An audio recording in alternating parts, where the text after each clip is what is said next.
Si vous êtes en train de préparer l'examen DELF pour la session du novembre, que ce soit A1, A2, B1, B2, cette vidéo, elle est consacrée pour vous. Donc, on va faire une petite révision sur les points essentiels. Et restez jusqu'à la fin de la vidéo pour des astuces précieuses. On va commencer tout d'abord par nous rappeler quelle est la structure de cet examen de DELF, le diplôme d'études de la langue française. Premièrement, il est basé sur 4 compétences. La production orale, là où vous allez communiquer et converser, et parfois vous allez argumenter et convaincre et défendre votre point de vue, et c'est une partie individuelle.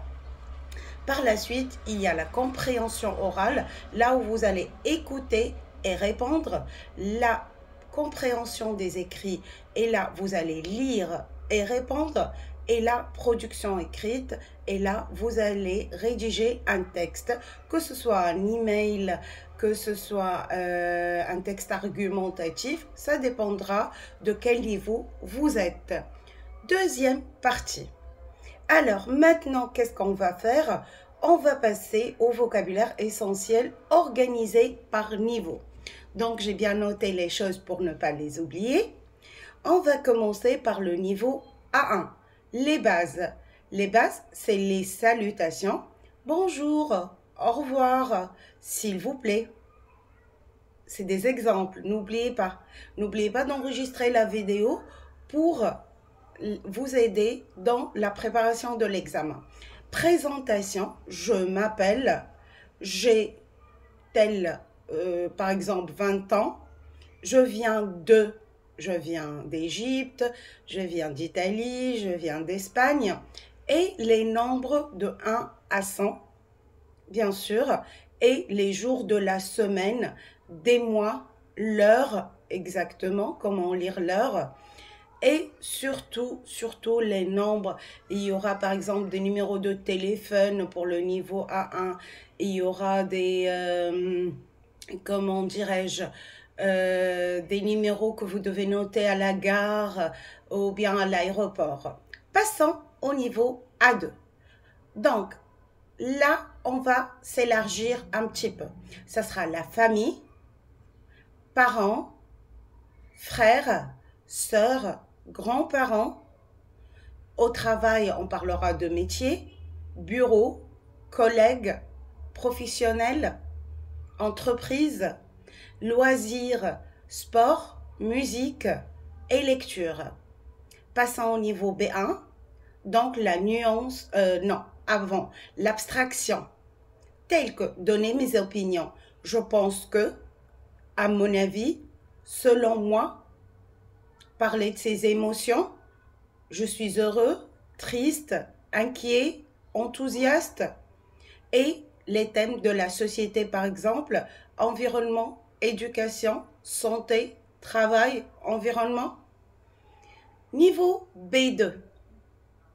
Et ça, c'est le niveau pour moi le plus intéressant. Si j'ai un conseil à vous donner, essayez de vous préparer de A1 à B1, que ce soit au Centre culturel français, que ce soit dans un centre en ligne, dans un centre off-ligne. Mais le seul examen que vous passez, selon moi, c'est l'examen de DELF B2. Donc, s'il faudra mettre le paquet, il faudra le mettre dans un examen qui vous sera utile pour toute la vie. Alors, le B2, c'est la nuance, l'argumentation.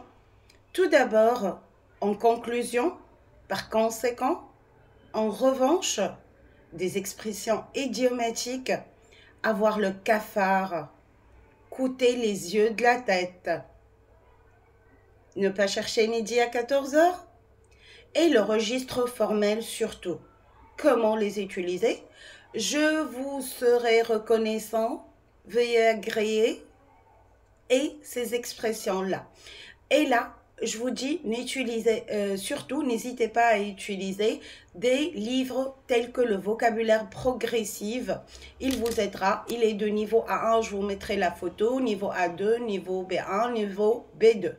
Il vous sera très utile.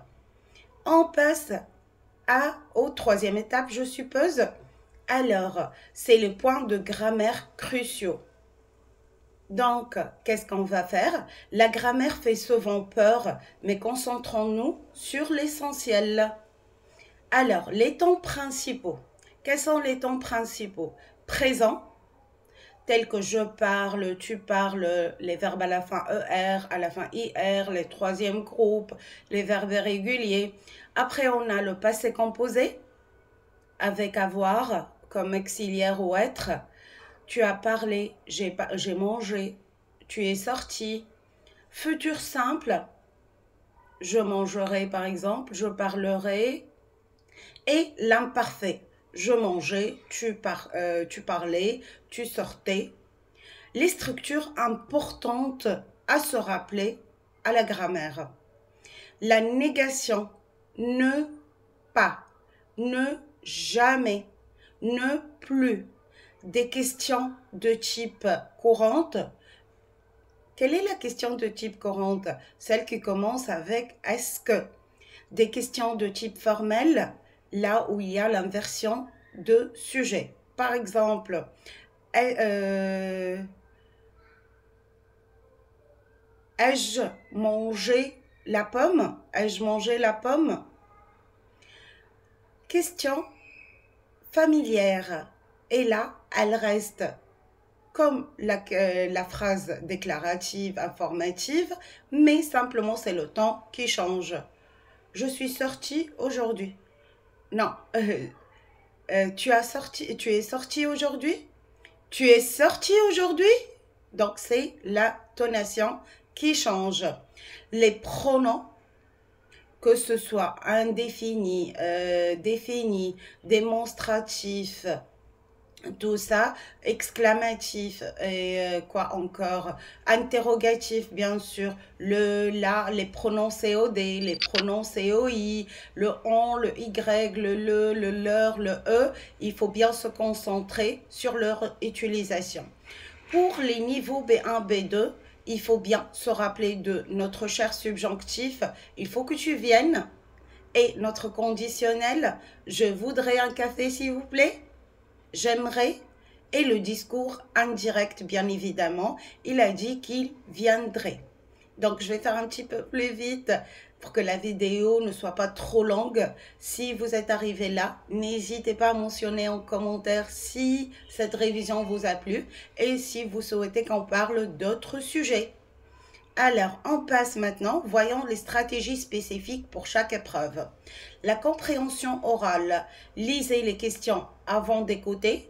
Notez les mots-clés pendant l'écoute. Ne paniquez pas, surtout si vous ne comprenez pas tout. Vous n'êtes pas censé comprendre tout. Vous êtes censé comprendre le contexte pour pouvoir répondre adapté à chaque niveau. Alors, la compréhension écrite. Survoyez le texte avant de le lire en détail, cherchez les mots transparents et les contextes. Attention aux pièges comme la négation. La production écrite, respectez le nombre de mots demandés, donc ça dépend de 40 à 1 jusqu'à 250 pour le B2. Bien évidemment, structurez votre texte.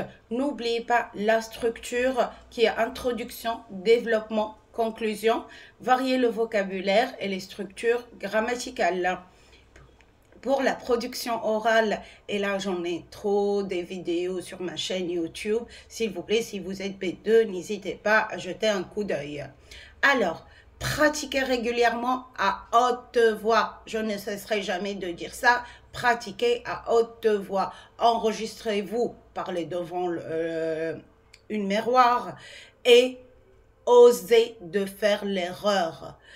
En nous apprenant, en faisant des erreurs. Soyez heureux si vous faites d'erreurs, puisque cette erreur va vous conduire vers le bon chemin. Alors, écoutez des podcasts français pour l'accent, faites du shadowing, du shadowing, du shadowing. N'ayez pas peur de faire des erreurs et je l'ai déjà dit. Alors, dernière chose, exemple de question avec timer, puis correction. Et ça, je le ferai dans une autre vidéo si vous êtes intéressé par la deuxième partie. Je vous remercie si vous êtes arrivé là.